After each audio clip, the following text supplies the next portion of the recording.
مولاي صل وسلم دائما ابدا۔ پچھلے دنوں اسلام آباد میں CDA کیپٹل ڈیولپمنٹ اتھارٹی نے ہندو اقلیتوں کے لیے مندر بنانے کی اجازت دی اور مالی اعانت کا بھی اعلان کیا۔ حکومت پاکستان کی جانب سے اس طرز عمل کی بے شمار لوگوں نے مخالفت شروع کر دی۔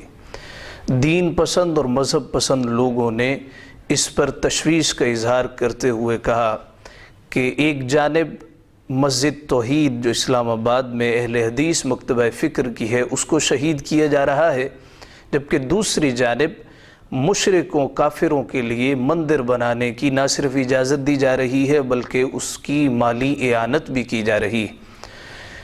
ہم سے بے شمار لوگوں نے اسی قبیل کے سوال دریافت کیے۔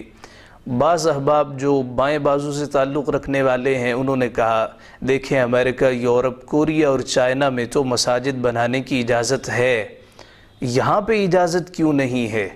بعض احباب کو یہ بھی تشویش لاحق ہوئی اگر ہم یہاں پر ان کی عبادت گاہیں نہیں بنائیں گے تو پھر وہ بھی اپنے ملک میں، اپنے شہر میں جہاں جہاں پہ ان کی حکومت چلتی ہے مساجد بنانے سے انکاری ہو جائیں گے اور مسلمانوں کے حقوق سلب کر لیں گے۔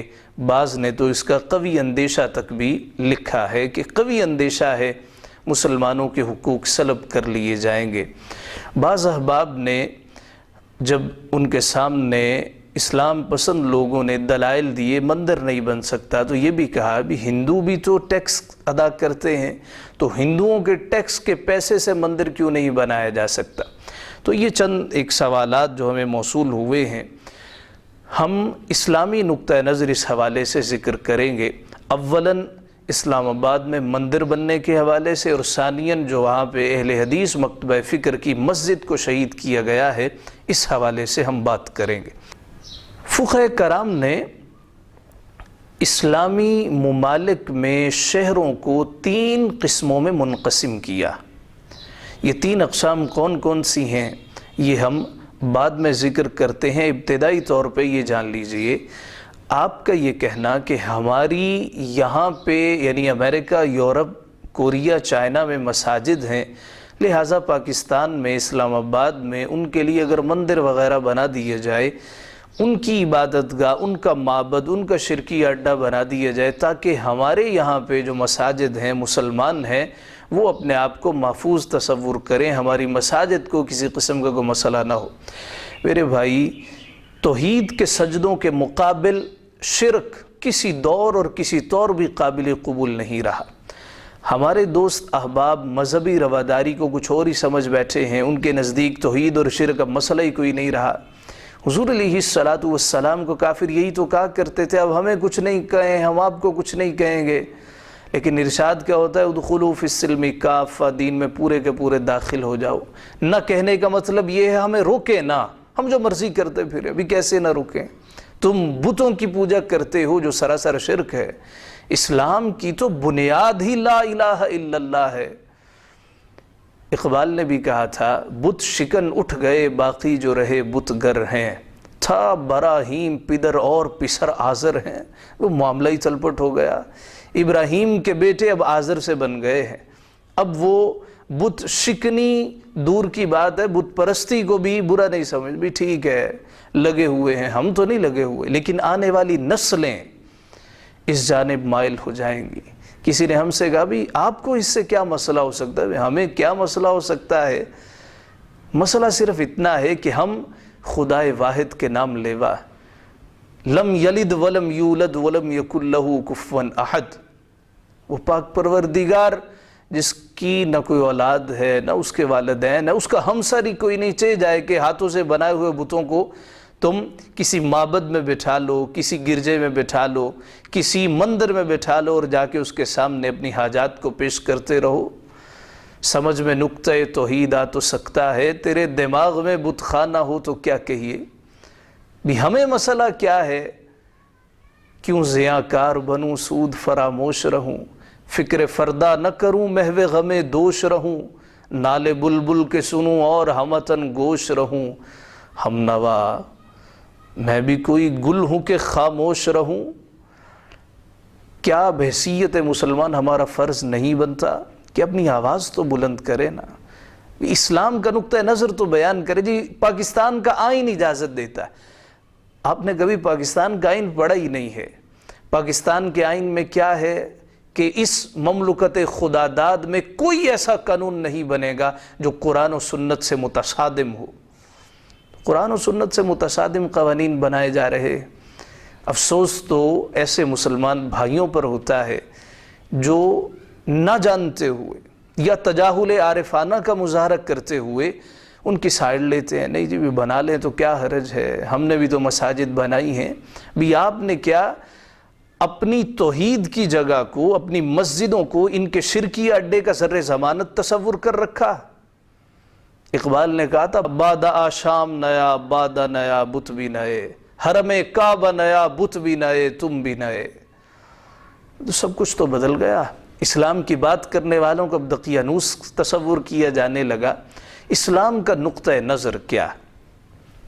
جس طرح ابتدا میں ذکر کیا گیا، فقہائے اسلام نے اسلامی ممالک کے شہروں کو 3 قسموں میں منقسم کیا۔ پہلی قسم کے شہر وہ ہیں جنہیں مسلمان خود سے آباد کرے۔ ایسے شہروں کے بارے فقہا نے اجماعاً لکھا ہے کہ کسی قسم کی کوئی غیر مسلم عبادت گاہ نہیں بنائی جا سکتی۔ اس کا حوالہ کیا ہے؟ مصنف ابن ابی شیبہ جلد 6 میں حضرت عبداللہ بن عباس رضی اللہ تعالی عنہما کے حوالے سے آپ پڑھ سکتے ہیں۔ جناب عبداللہ بن عباس رضی اللہ تعالی عنہما آپ بیان کرتے ہیں کہ کسی اسلامی شہر میں جو کہ مسلمانوں نے آباد کیے ہوں، کسی قسم کی کوئی غیر مسلم عبادت گاہ بنانا چاہے تو اس کو اجازت نہیں دی جائے گی۔ دوسری قسم ایسے شہروں کی ہے جسے مسلمان بزور شمشیر فتح کرے۔ البنایہ شرح ہدایہ میں ہے کہ ایسے شہروں کے بارے امام احمد بن حنبل، امام شافعی، امام مالک، فقہ ثلاثہ نے کہا ہے اگر ان کے کوئی مندر، کوئی ان کی عبادت گاہیں ہوں وہ بھی مسمار کر دی جائیں گی، جبکہ فقہ احناف کہتے ہیں کہ ان کے مندروں کو، ان کی عبادت گاہوں کو، گرجوں کو، کلیسوں کو گرایا نہیں جائے گا، بلکہ مسلمان کسی اور مصرف میں ان کو استعمال کر لیں گے۔ تیسری قسم ایسے شہروں کی ہے جس میں ایک قسم کی اجازت دی جاتی ہے کہ بھئی اگر تو معاہدہ ہوا ہے تو اپنے مندر، عبادت گاہیں وغیرہ بنا سکتے ہیں۔ ایسے شہروں کی تیسری قسم ہے جنہیں بطور شمشیر حاصل نہ کیا جائے بلکہ معاہدے کے طور پہ مسلمان کافروں کے ملک کو یا شہر کو حاصل کر لیں۔ امام ابو یوسف نے کتاب الخراج میں وضاحت کے ساتھ اس کو نقل کیا ہے، اور جناب فاروق اعظم کا عمل مبارک ذکر کیا ہے کہ جب آپ فلسطین تشریف لے گئے، مسلمانوں نے فلسطین فتح کر لیا، تو آپ نے فرمایا تمہارے مندروں کو گرایا نہیں جائے گا، تمہارے گرجوں کو گرایا نہیں جائے گا۔ یہاں پہ فقہا کی تیسری قسم کے شہروں کے حوالے سے 2 آراء، ایک یہ کہ وہاں نئے مندر، نئی عبادت گاہیں، نئے کلیسا بنانے کی اجازت نہیں ہوگی۔ ہاں پرانے جیسے ہیں ویسے وہ استعمال کر سکتے ہیں، ہاں ان کی رینوویشن ہو سکتی ہے، ان کو اگر وہ گرنے والے ہیں ان کی تعمیر ہو سکتی ہے، مرمت کی جا سکتی ہے، تزئین و آرائش ہو سکتی ہے۔ لیکن اگر مسلمانوں نے ان کے شہروں کو یا ملکوں کو اس معاہدے کے ساتھ فتح کیا ہے، مسلمان اس انداز سے فاتح ہو کے داخل ہوئے ہیں کہ معاہدہ ہو چکا ہے جی ہمیں یہاں پہ نئی عبادت گاہیں بنانے سے نہیں روکا جائے گا، تو ان کو وہاں پہ عبادت گاہیں بنانے کی اجازت ہوگی۔ سوال پیدا ہوتا ہے کہ کیا اسلام آباد تیسری قسم کے شہروں میں داخل ہے؟ بالکل بھی نہیں۔ اسلام آباد تو مسلمانوں نے از خود ایک شہر تعمیر کیا ہے۔ اس سے پہلے تو اسلام آباد نہ ہوا کرتا تھا، یہ خطہ پٹھوار میں، اب تاریخ دیکھ لیں، اسلام آباد نہیں ہوتا تھا۔ دارالحکومت بھی پہلے کراچی تھا، پھر بعد میں اسلام آباد بھی اچھی جگہ ہے، دوسرے تیسرے ممالک سے سربراہان آئیں گے تو یہاں پہ ان کو ٹھہرایا جائے، یہاں پہ بٹھایا جائے، ایک صحت افزا مقام ہے۔ لہٰذا جب اسلامی ملک کے اسلامی شہر کو مسلمانوں نے از خود آباد کیا ہے تو قطعاً اجازت نہیں دی جا سکتی۔ دوسری رہی بات، بھی اقلیتوں کے حقوق ہوتے ہیں، ہر ملک اجازت دیتا ہے۔ آپ کو کس نے کہا ہر ملک اجازت دیتا ہے؟ ویٹیکن سٹی میں کوئی ایک بھی مسجد نہیں ہے، اجازت ہی نہیں ہے۔ اسی طرح سلواکیہ میں کوئی ایک مسجد بھی نہیں ہے، تعمیر نہیں ہے، وہ کہتے جی نہیں ہم نے اجازت نہیں دینی۔ اقلیتوں کے حقوق میں کہ یہ بھی شامل ہوتا ہے بھی ضرورت ہو نہ ہو ان کے لیے عبادت گاہ بھی بنا دی جائے۔ مسلمان جہاں جہاں بھی مساجد بناتے ہیں یہ نہ سمجھیں کہ یہ حکومتیں جو یہود و نصارہ ہیں یہ کہتے ہیں جی مسلمان حقوق والے ہیں، ان کے بڑے حقوق ہیں لہذا مسجد بنانے دی جائے۔ ہرگز یہ تصور نہ کریں، یہ زمین اللہ کی ہے، الملک للہ، بادشاہی اللہ کی ہے۔ سورہ آل عمران میں ارشاد ہوتا ہے للہ ملک السماوات والارض واللہ علی کل شیء قدیر، بادشاہی اللہ کی ہے۔ جب خالق اللہ ہے، رازق و مالک اللہ ہے، حاکم اعلیٰ اللہ ہے، یہ کہنا جی یہ بنانے کی اجازت دے رہے نہیں، یہ وہاں پہ اللہ کا حق ہے کہ اللہ کے بندے وہاں پہ سجدہ ریز ہو رہے ہیں۔ آپ نے اپنی مسجدوں کو ان کے شرکیہ اڈوں کا زمانہ تصور کرنا شروع کر دیا ہے۔ ایسے تو مسلمان کبھی بھی ہم نے نہیں دیکھے۔ بھی ٹھیک ہے تم ہماری مسجد کی طرف نہ دیکھو، ہم تمہارے مندر کی طرف نہ دیکھیں گے، تم ہمارے نعوذ باللہ مسلمانوں کو اپنی طرف مائل کرتے رہو۔ اور کنہیں خوش کیا جا رہا ہے جو کبھی راضی نہیں ہوں گے۔ ارشاد ہوتا ہے لن ترضى عنك اليهود ولا النصارى حتى تتبع ملتهم، کہ اللہ کے کلام پہ اعتبار نہیں ہے، مصطفیٰ کی زبان پہ ایمان نہیں ہے۔ ارشاد ہوتا ہے ہرگز ہرگز، نفی تاکید بلند ہے، ہو ہی نہیں سکتا۔ یہ یہود و نصارہ تم سے راضی ہو جائیں، جنہیں تم راضی کرنے کی صبح دوپہر شام کوشش کرتے ہو، یہ کبھی راضی نہیں ہوں گے۔ حتی تتبع ملتہم، یہاں تک کہ تم ان کی ملت کو اپنا لو، نعوذ باللہ مرتد ہو جاؤ۔ یہ تو پھر اہل کتاب کی بات ہو رہی ہے جن کا کتاب سے تعلق ہی کوئی نہیں ہے، آسمانی کتابیں جن کے پاس نہیں ہے، اب ان کو راضی کرنے کی کوشش کر رہے ہیں۔ آپ کو تو چاہیے تھا آپ اعلان کرتے تم نے ہماری بابری مسجد شہید کی ہے، لو اسلام آباد میں ہم بابری مسجد کے ڈیزائن پر ایک مسجد تعمیر کریں گے، اس کا نام بابری مسجد رکھا جائے گا۔ اب مسلمانوں کو تو راضی نہیں کر رہے، مسلمانوں کو تو خوش نہیں کر رہے۔ فکر ہے تو کن کی ہے؟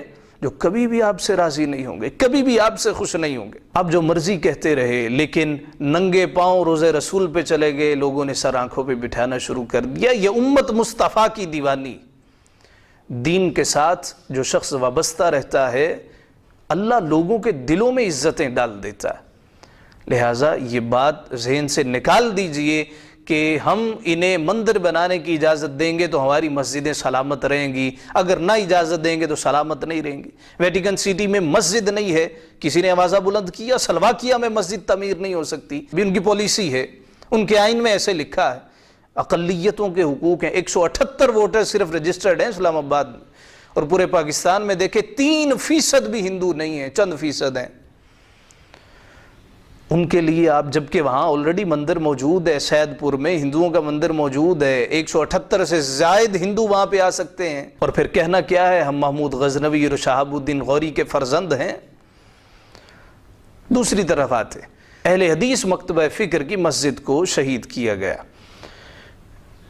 بعض لوگ یہ کہتے ہیں کہ غصب شدہ زمین پر تعمیر شدہ مسجد تھی، اور مسجد کی انتظامیہ کہتی ہے کہ صرف چند مرلے، 1 یا 2 مرلے حکومت کی زمین ہے، بقیہ ہماری ذاتی اور ملکیتی زمین ہے۔ اسلامی نقطہ نظر کیا ہے کہ غصب شدہ زمین پر نماز ادا نہیں کی جا سکتی، غصب شدہ زمین پر سجدے کیے جائیں تو منہ پہ مار دیے جاتے ہیں، اور اگر غصب شدہ زمین ہے حکومت کو چاہیے تھا بھی اگر آپ کو وہ جگہ اتنی ہی عزیز ہے تو جتنی غصب شدہ ہے آپ وہ جگہ واپس لے لیتے، لیکن ملکیتی زمین پر جو مسجد بنی ہے جس کو سالہ سالوں گزرے ہیں وہاں پہ بلڈوزر چلا دینا اور کرینے لے کے آنا یہ انتشار کا باعث بن سکتا ہے۔ ہم حکومت وقت سے گزارش کرتے ہیں، اقلیتی کمیشن گزارش کرتے ہیں، اور جو احباب CDA میں موجود ہیں اگر ہماری آواز ان تک پہنچتی ہے ہم ان سے گزارش کرتے ہیں کہ مسلمانوں کے جذبات سے کھلواڑ نہ کیا جائے۔ مسلمان اللہ رسول کے نام پر جانیں قربان کرنے والے ہیں، اور ہر وہ شخص جو اللہ رسول کا نام لیتا ہے اور دین کے راستے پر چلنے والا ہے، مسلمان اس کی دل سے عزت کرتے ہیں اور اللہ دلوں میں عزت ڈال دیتا ہے۔